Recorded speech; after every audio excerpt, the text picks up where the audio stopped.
What's up, guys? I'm Stone, the host of Zero Gravity, Apollo Media's NBA podcast. If you haven't already, hit that subscribe button below and enjoy the clip from our latest episode. Next team, Good. another Midwestern team, the Chicago Bulls. The Chicago Bulls literally just beat the Heat after going down 25-1 in the first quarter and then coming back and winning by, was it 4-2? Yeah, I feel bad even mentioning. I'm really glad they got that win, especially after having all this heat talk earlier. But players only meeting Did game we one. see Zach LaVine walk off the court and not talk to Yeah. the press Yes. or media, whatever it was, a little on-court post-game interview? Yeah. He was getting grabbed by the Bulls Chicago Bulls PR person. He just walked right on through, head down, doesn't give a fuck. Even put a little hand up. Yeah, give him a little stiff arm. He wants out in the worst way possible. What are we doing? He wants out of Chicago in the worst way possible. Alex Caruso, we would love you in Dallas, Texas. You can come back home. Just saying. Houston is closer to College Station than Dallas is. Here's my pitch. Luka. We have Luka. We have great food. We don't have Luka. And we have a less strict police for your off the court things. Highland Park has its own school district and police stations. So if you would like to go live in Highland Park, I'm sure you could afford it. Fair. We've got River Oaks. But yeah, the Bulls are a disaster class, even though they won. I don't care that they're winning games. They don't like each other. The coach has no control over the locker room. Not that a coach really rules a locker room necessarily in the NBA. Especially right. nowadays. It's just a disaster all around. Every team has been monitoring the Bulls situation for trades since game 3, game 2. Yeah. It's literally been reported. The Athletic, New York Times, everybody's been tweeting it out. I'm like, well, just go ahead and do it. Why wait until the trade deadline? Just go ahead and do it.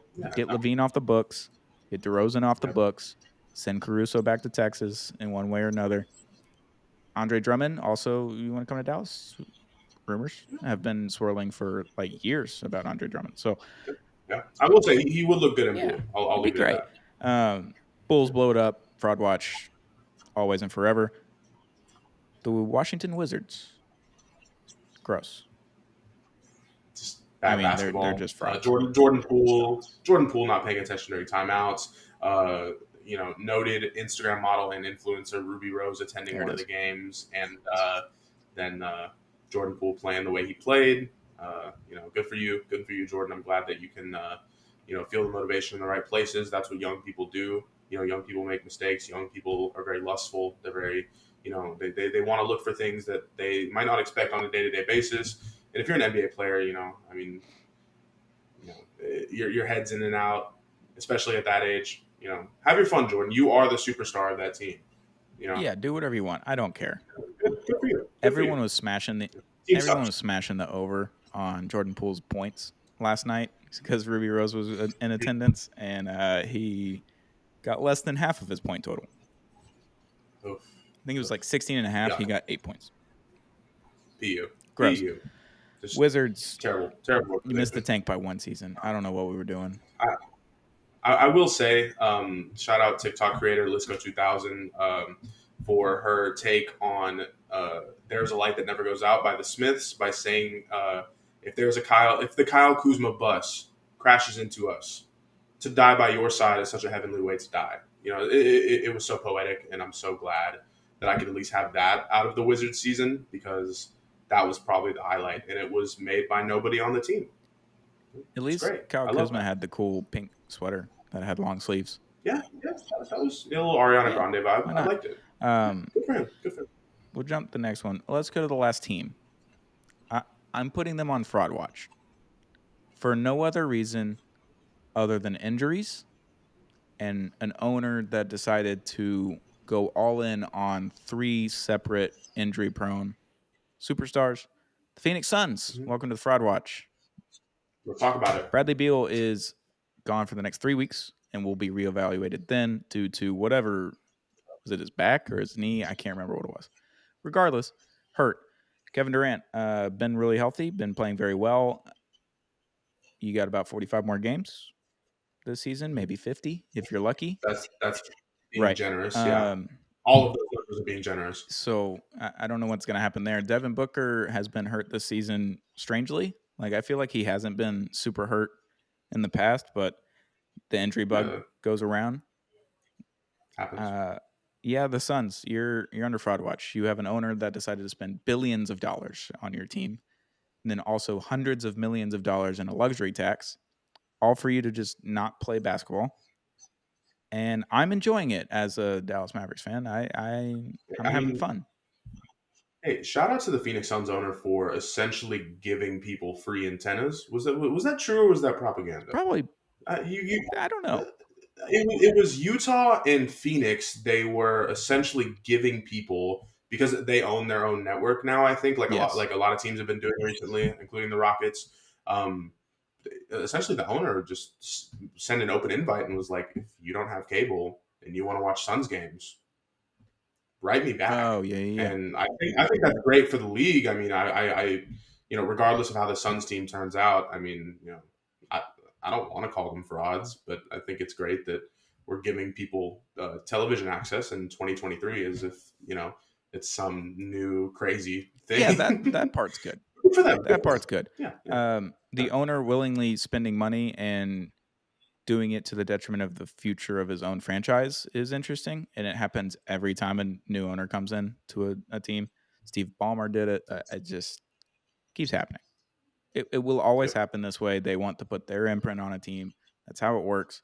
The problem is he could have gotten other disgruntled superstars. Like, I'd probably rather have Damian Lillard over Bradley Beal right now, if you're the Suns. Yep. Oh, he looked good in purple. He would look great. That's not even there. Look great in purple. If you were really like James Harden, would you rather have James Harden over Bradley Beal if you're a Suns right now? I'm not with that. I know you have more personal baggage with James Harden, but I'm not like ruling it out. Yeah. At least he would play a little bit. I'm glad that you brought that up, because it does kind of beg the question, like, would you rather have somebody, who's out on injury all the time, or would you rather have someone who's out on injury but does it with his left hand and it's really cool and he does like the step back thing and like I mean, tomato. Yeah, no, okay. Cool. That's fair. But you could also just not have traded all those things, had Kevin Durant, and gotten better role players. Trade DeAndre Drummond, get him out of there, get some better vibes in, get a different player. You were going to do the Nurkic for DeAndre Ayton trade regardless if you got Bradley Beal, I think. I think that was just going to happen because they wanted Nurkic and they wanted Ayton off the books. I don't know. I just feel like there could have been something else out there.